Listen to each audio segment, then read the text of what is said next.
জয় ঠাকুর। শ্রী শ্রী রামকৃষ্ণ পুঁথি তৃতীয় খণ্ডের অন্তর্গত বলরামের প্রভু দর্শনে গমন এই অধ্যায় থেকে আমরা পাঠ করছি। আজ আমরা পাঠ করব 10ম দিন পাঠ করছি, পর্ব 427, পৃষ্ঠা সংখ্যা 276। এর আগের পাঠে আমরা দেখেছি ঠাকুরের কাছে এখন অগণন লোক আসছেন, বিশেষত রবিবার সেখানে মহামেলার রূপ ধারণ করছে। সকাল থেকে সন্ধে পর্যন্ত নানান সম্ভ্রান্ত বংশীয় ব্যক্তি, দীন দুঃখী, ধনী মানী, জ্ঞানী গুণী এবং তত্ত্বপিপাসু, দর্শন করতে আসা, এরকম প্রচুর লোক আসছেন। বেছে বেছে বলাই যায় না, এত লোক এখানে সেখানে আসছেন। তাদের মধ্যে কেউ কেউ ঠাকুরের কাছে আসছেন ঈশ্বরীয় কথা শুনতে। ঠাকুর একদম আলস্যবিহীন ভাবে সকাল থেকে সন্ধে পর্যন্ত তাদের সঙ্গে ঈশ্বরীয় কথা বলে দিন কাটাচ্ছেন। এই সময়ে যারা যারা ঠাকুরের কাছে আসছেন তারা তাদের নিজেদের মনের কথা ঠাকুরকে বলতেনই না। ঠাকুর তাদের মনের কথা বুঝতে পেরে যে সামনে আসছে তার মনের ভাব অনুযায়ী তার সঙ্গে সেই ধরনের কথা বলতেন, এবং যিনি আসছেন সামনে তিনি সমস্ত প্রশ্নের উত্তর পেয়ে যেতেন। ঠাকুর ছিলেন সর্বঘট বার্তাবিদ, এবং সেই জন্য যে আসছে তার সামনে তার সমস্ত কিছু জানতে পারতেন, এবং এমন ভাবে এত সুন্দর কথা বলে উত্তর দিতেন, তার সেই একটি ছোট্ট ছোট্ট কথার মধ্যে এত অর্থ লুকানো থাকতো যে প্রশ্নকর্তার আর কোনো কিছু বলারই থাকতো না। তিনি সঠিক সঠিক বুঝতে পারতেন এবং সেইখান থেকে যেতেন। এই যে চলে যাচ্ছেন ঠাকুরের কথায়, এখানে দু ধরনের মানুষ আসছেন। এক ধরনের মানুষ হচ্ছেন সবাই বাইরের পাখি, সন্ধে হলেই তাদের নিজের বাসায় উড়ে যায়। আর এক ধরনের হচ্ছেন এখানকার লোক, অর্থাৎ তারা এই কল্পতরু বৃক্ষ তলেই থেকে থাকেন। এই কল্পতরু বৃক্ষ দেখেই তারা মহা খুশি, মহা আনন্দে আছেন। তারা বৃক্ষের ফল ইত্যাদির প্রতি আশা করেন না। তারা হচ্ছেন প্রকৃতপক্ষে এখানকার লোক। এই বলরাম বসু তাদের মধ্যে অন্যতম এবং একজন। এই বলরাম বসু ঠাকুর যাকে রসোদ্ধার করেছেন তিনি হচ্ছেন এই এখানকার লোকের মধ্যে একজন। এরপরে ঠাকুরের কাছে এসেছেন প্রতাপচন্দ্র হাজরা, এসেছেন নটবর গোস্বামী।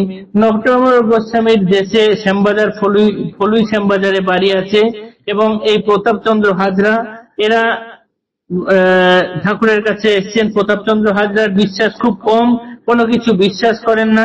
নটবর গোস্বামী হৃদয়ের দেশের বাড়ির কাছের লোক, সেই জন্য ঠাকুরের খুব আনন্দ তাকে দেখে।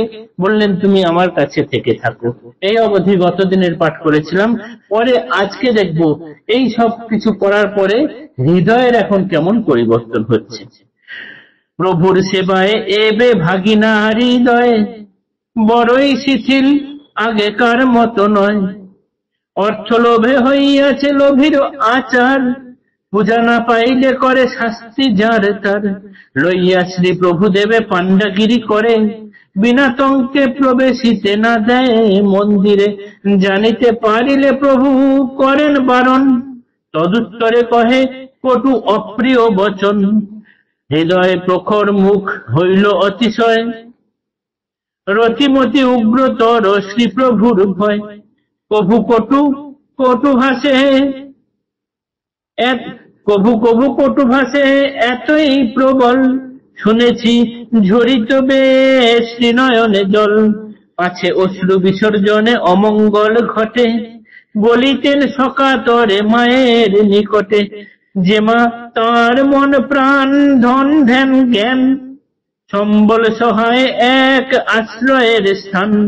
দেখো মা দেখো মা হৃদু অজ্ঞানের প্রায়, রেগোনা রেগোনা মা তুমি তাহার কথায়।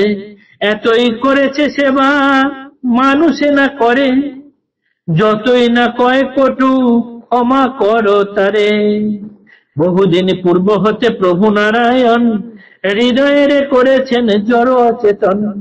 বহু পূর্বে কহিয়াছি ইহার বারতা, শুনো এই পুনঃ রাম কৃষ্ণ লীলা কথা।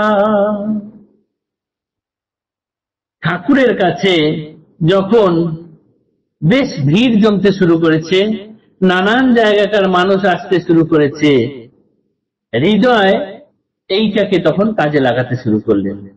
তখন তার আর আগেকার মতো সরল স্বভাব নেই, এখন তিনি নানান মনে জটিলতা সৃষ্টি করেছেন। যারা যারা আসছে তাদেরকে চাপে ফেলে মন্দিরে ঢুকতে গেলে, মাকে দর্শন করতে গেলে টাকা লাগবে, এই পান্ডাগিরি করতে শুরু করেছেন ঠাকুরকে নিয়ে, এবং টাকা উপায়ের পথ হিসেবে তিনি এটাকে দেখতে শুরু করেছেন। ঠাকুর এসব জানতে পারলে মাঝে মাঝে বকা দিতেন, কিন্তু তার জন্য হৃদয় কি করতেন, খুব কটু কটু কথাবার্তা বলতেন। মাঝে মাঝে ঠাকুরকে এত খারাপ ভাবে কথা বলতেন বা এত তাকে যাতনা দিতেন যে ঠাকুরের দুনয়ন দিয়ে অঝরে জল ঝরত, কিন্তু চোখের জল পড়ছে ঠাকুরের, এতে যদি হৃদয়ের কোনো অমঙ্গল হয়, তাই তিনি উল্টে আবার মায়ের কাছে প্রার্থনা করছেন, মা দেখো মা, হৃদু অজ্ঞান, ওর ওর প্রতি তুমি যেন রাগ করো না, ও আমাকে যা সেবা করেছে এরকম কোনো মানুষে করতে পারে না, তাই তুমি ওকে যেন কিছু খারাপ করে দিও না। এর আগে, অনেক আগে আমরা দেখেছি হৃদয়কে ঠাকুরই কিন্তু এই জড়বৎ করে রেখেছেন।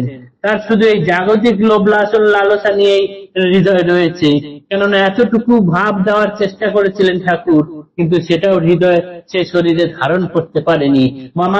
মামা গো বলে চিৎকার করে সে এক কাণ্ড করে বসেছিলেন। সেই থেকে ঠাকুর তাকে এইরকম জড়বৎ করে রেখেছিলেন। তাই হৃদয় কিরকম এখন এই টাকা পয়সা, কামিনী কাঞ্চন ইত্যাদির মোহে আসক্ত, এবং এই জন্যই মানুষের প্রতি এরকম খারাপ আচরণ করতে শুরু করেছেন। সে লীলা কথা আমরা এর আগেও পড়েছি, তবুও আবার সংক্ষেপে একটু সেই কথা বলে নেব এর পরের দিন। আজকের মতো পাঠ এখানেই থাকলো। জয় ঠাকুর, নমস্কার।